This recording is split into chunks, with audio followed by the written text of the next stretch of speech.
তো আমার বালের বন্ধুগণ, তোমরা সবাই কেমন আছো? আশা করি সবাই ভালো আছো। गजब बेइज्जती है।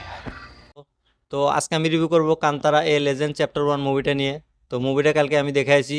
তো এখন আমি রিভিউ করব মুভিটা কেমন হয়েছে, মুভিটার খারাপ দিক ভালো দিক সব কিছুই আলোচনা করব, মুভিটা দেখা উচিত না নাই।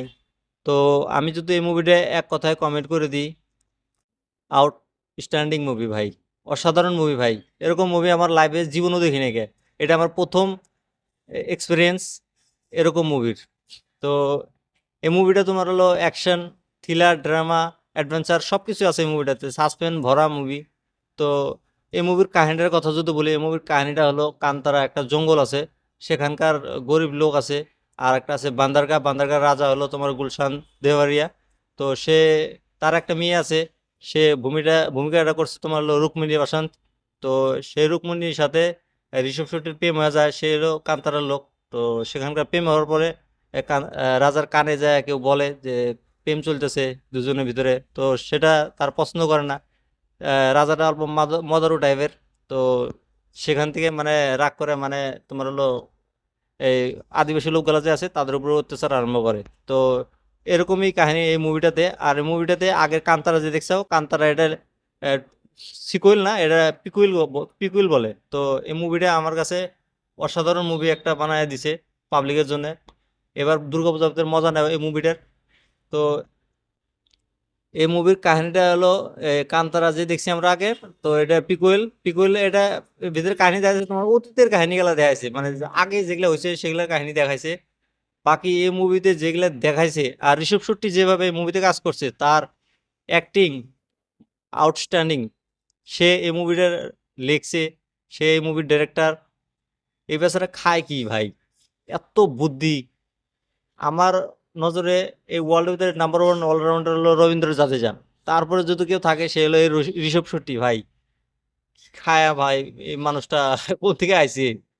এত ব্রেন ভাই, কি মুভি একটা পাবলিকের মুখে মেরে দিল ভাই। দেখো, বলিউড এরকম মুভি 200 বছরের ভিতরেও বানাতে পারবো না, আমি এটা লিখে দিতে পারবো। তো ভাই, এই মুভির ভিতরে 4জন অ্যাক্টর আছে, তারা যেভাবে মানে কাজ করছে অসাধারণ ভাই। 2 ঘন্টা 48 মিনিটের মুভি, স্ক্রিন প্লে তো একটুকু বোরিং করে নাই মানুষকে, একদম সিটের ভিতরে বসায় রাখছিল। যদি চোখ নড়ায় না, ভাববো যে কি হয়ে গেল গা। মানুষের খালি মনের ভিতরে একটাই ভাব, আগে কি হবো আগে কি হবো। তো মুভিটা তোমরা যদি এখনো দেখো না, এই মুভিটা যায় দেখো ভাই। 500 টাকা 1000 টাকা খরচ করো ভাই, আফসোস থাকবো না এই মুভির। বলিউডে তো অনেক মুভি দেখছো, এরকম মজা জীবনে পাবে না। আর এই মুভি যদি হলে না দেখো, তাহলে তোমার জীবনের কোনো বেঁচে থাকতে না থাকে ভালো ভাই তোমার। ঋষভ শেট্টি এই মুভিতে অ্যাক্টিং ভালো করছে। তার সাথে আছে রুক্মিণী বাসন্ত, সে অসাধারণ অ্যাক্টিং করছে। তারপর আছে গুলশান দেবরিয়া, তার স্ক্রিন প্লে অল্প কম, কিন্তু যেটুকু টাইম আইসে পেছরা খুব ভালো অ্যাক্টিং করে থেকে আছে। তারপর জয়রাম আছে। এই 4জন বড় বড় অ্যাক্টার বহুত ভালো কাজ করছে। আর বাকি যারা যারা আছে এই মুভিতে সবাই সেই সুন্দর কাজ করছে। তারপর এই মুভিতে ডাইরেক্টর তো ঋষভ শেট্টি আছে।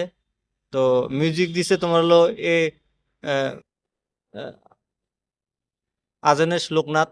আর এই মুভির ব্যাকগ্রাউন্ড মিউজিক, সং যেরকম বাজে না তখন একদম গা শিউরিতে ওঠে ভাই। আর যখন এই মুভিতে মেন হলো ক্লাইম্যাক্সটা একদম আধা ঘন্টার মতো ক্লাইম্যাক্স আছে ভাই, ক্লাইম্যাক্স দেখে পয়সা কুমার ভাই, কি ক্লাইম্যাক্স দেখাইছে ভাই, অসাধারণ ভাই, মুখে বলা যাবে না ভাই, এত সুন্দর ক্লাইম্যাক্স। তোমরা যদি এই মুভি না দেখো রে ভাই, তোমরা জীবনে কি যে মিস করে দিবে আমি তো কিছুই বুঝতে পারতেছি না। তো বাকি এই রিভিউটা তোমাদের কাছে কেমন লাগছে কমেন্ট করে বলে দিও, আর এরকম রিভিউ দেখার জন্য আমার চ্যানেল সাবস্ক্রাইব করে দিও।